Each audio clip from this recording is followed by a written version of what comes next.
Good morning dear students. बच्चों कैसे हैं आप लोग। बच्चों हम चैप्टर 12 कैदी और कोकिला चैप्टर के क्वेश्चन आंसर पढ़ रहे थे। तो आज हम इसके आगे के क्वेश्चन पढ़ेंगे जो जिसमें जो है आप व्याख्या कोटेशन दे रखी है और आपको जो इसकी व्याख्या करनी है।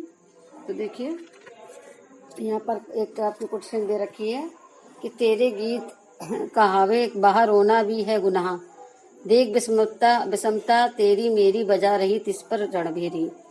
तो यहाँ पर देखिए प्रस्तुत पंक्ति में कवि की पीड़ा और कोयल की मधुर आवाज की तुलनात्मक शैली में की गई है। वाह गुनाह रणभेरी, ये तीन शब्द वाह गुनाह और रणभेरी, ये तीन शब्द विस्मय आदि बोधक हैं। रणभेरी संघर्ष की प्रेरणा देता हुआ शब्द है और मानवीकरण अलंकार का प्रयोग किया गया है। भाषा सरल सहज और सुंदर है।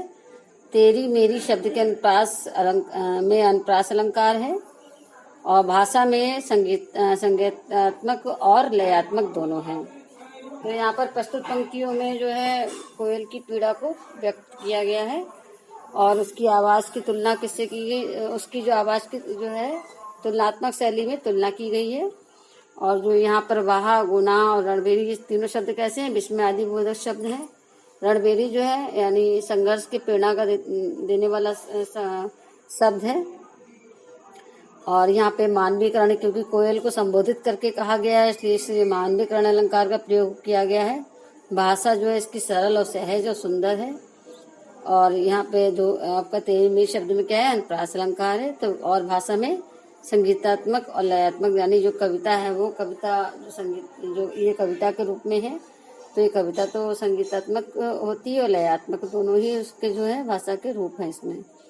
नेक्स्ट क्वेश्चन देखिए बच्चों कि कभी जेल के आसपास अन्य पक्षियों का चहकना भी सुनता होगा, लेकिन उसने कोकिला की ही बात क्यों की है। यहाँ पे क्वेश्चन बच्चों ये है कि कभी जेल के आसपास अन्य पक्षियों की आवाज भी सुनता होगा, चहकना सुनता होगा, लेकिन उसने कोकिला को से ही क्यों बात की, उसे ही क्यों संबोधित किया। तो आंसर देखिए बच्चों, आंसर है आपका वैसे तो सभी पक्षियों का चहकना मन को प्रसन्न कर देता है, उनकी आवाज मन को प्रफुल्लित कर देती है, परंतु उन सभी में कोयल की मीठी और तीक्ष्ण आवाज मन को छू जाती है और बहुत अधिक उद्वेलित करती है। शायद इसीलिए कवि ने कोकिला की ही बात की है। तो बच्चों यहाँ पर बताया गया है कि जो है कवि को जो है, हालांकि जो उसने कवि ने वैसे तो सभी पक्षियों का चहकना जो है मन को प्रसन्न कर देता है और कभी और लोग की आवाज भी सुनता होगा, लेकिन जो उसकी आवाज, जो कोयल की आवाज जो होती है वो मन को प्रफुल्लित कर देती है, यानी उसके हृदय को प्रफुल्लित कर देती है, खुश कर देती है।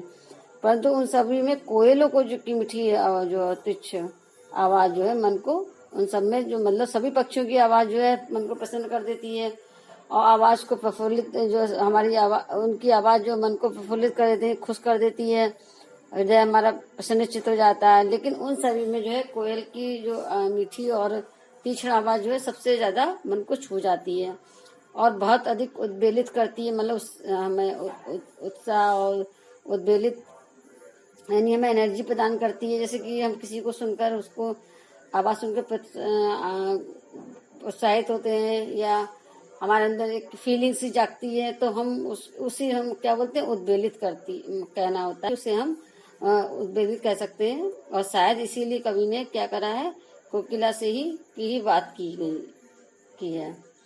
अब नेक्स्ट क्वेश्चन देखिए बच्चों कि आपके विचार से स्वतंत्रता सेनानियों और अपराधियों के साथ एक सा व्यवहार क्यों किया जाता होगा। यहाँ पे जो बच्चों अंग्रेज जो कैदियों के साथ जो व्यवहार करते थे, यानी वो स्वतंत्रता सेनानी थे और अपराधियों भी उस वहीं पर कैद थे उसी जेल में, और स्वतंत्रता सेनानी भी उसी जेल में थे। तो कहने का तात्पर्य है कि दोनों के साथ सामान्य व्यवहार क्यों किया जाता था, जैसा अपराधियों के साथ वैसा ही स्वतंत्रता सेनानियों के साथ व्यवहार किया जाता था। तो ऐसा क्यों होता था। तो आंसर देखिए, अपराधी जो है वे होते हैं जो अराजक होते हैं, मतलब वो समाज के बुरे तत्व होते हैं, अराजक, जो सामाजिक नियमों को, कानूनों को तोड़कर मनमानी करते हैं। उन्हें रास्ते पे लाने के लिए या फिर उन्हें सुधारने के लिए जेलों में कड़ी यातनाएं दी जाती हैं, उन्हें दंड दिए जाते हैं, उन्हें सजाएं दी जाती हैं। अंग्रेज भारत में शासन कर रहे थे और भारतीय स्वतंत्रता के सिपाही उनकी सत्ता के लिए खतरनाक थे। इसलिए वे उन्हें सामान्य अपराधी से भी ज्यादा खतरनाक मानते थे। शायद उनके साहस और मनोबल तोड़ने के लिए उन आजादी के सिपाहियों के साथ अपराधियों जैसा व्यवहार किया जाता रहा होगा। तो ये बच्चों देखें कि हम बताएंगे कि अपराधी वो होते हैं जो अराजक तत्व होते हैं, या कुछ एलिमेंट्स ऐसे होते हैं जो हमारे समाज को नुकसान पहुंचाते हैं, उन्हें हम क्या बोलते हैं, अराजक तत्व बोलते हैं।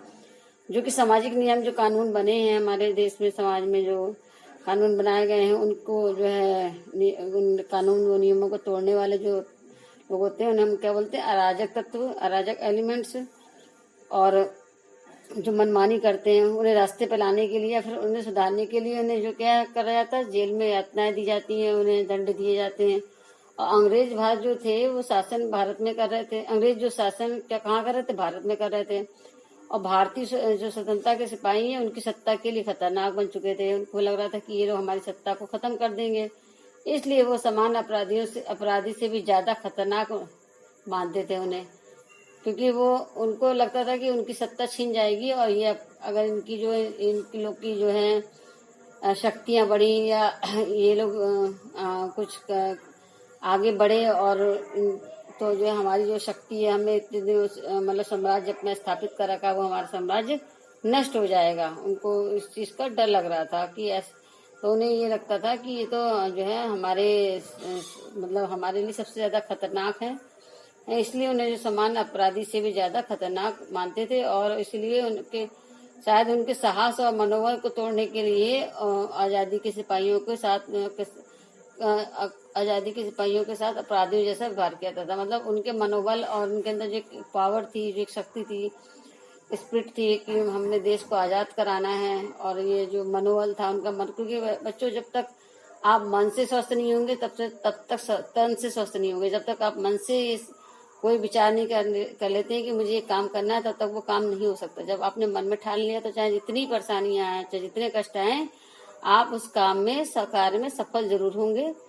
और यहाँ पर यही जो अंग्रेजों की चाल थी, क्योंकि वो लोग शारीरिक कष्ट तो झेल लेते थे भारतीय लोग, और भारतीय मतलब जो देशवासी थे, वो कभी भी वो शारीरिक और मानसिक रूप से कभी भी उनका मनोबल नहीं टूटा, बल्कि और जो है उनको उत्साह बढ़ता ही चला गया, और अंत में हमारे देश को आज़ादी भी प्राप्त हुई। तो यहाँ पे ये है कि अंग्रेज जो है उनको इसलिए यातना देते थे कि इस तरह से यातनाएं देकर वह उनका मनोबल तोड़ना चाहते थे, और इसलिए वह अपराधी जैसा व्यवहार उनके साथ करते थे। तो बच्चों आज के लिए इतना ही, और कल मैं आपको इसकी और आगे क्वेश्चन कराऊंगी। आप इन्हें समझिएगा, जानिएगा और अच्छे से इसको करिएगा, और मैं इसको आप अपनी फेयर नोट पर नोट डाउन कर लीजिएगा। क्वेश्चन जितने भी मैं आपको क्वेश्चन आंसर भेज रही हूँ, आप इसको फेयर नोटबुक पे नोट डाउन कर लीजिएगा। Thank you.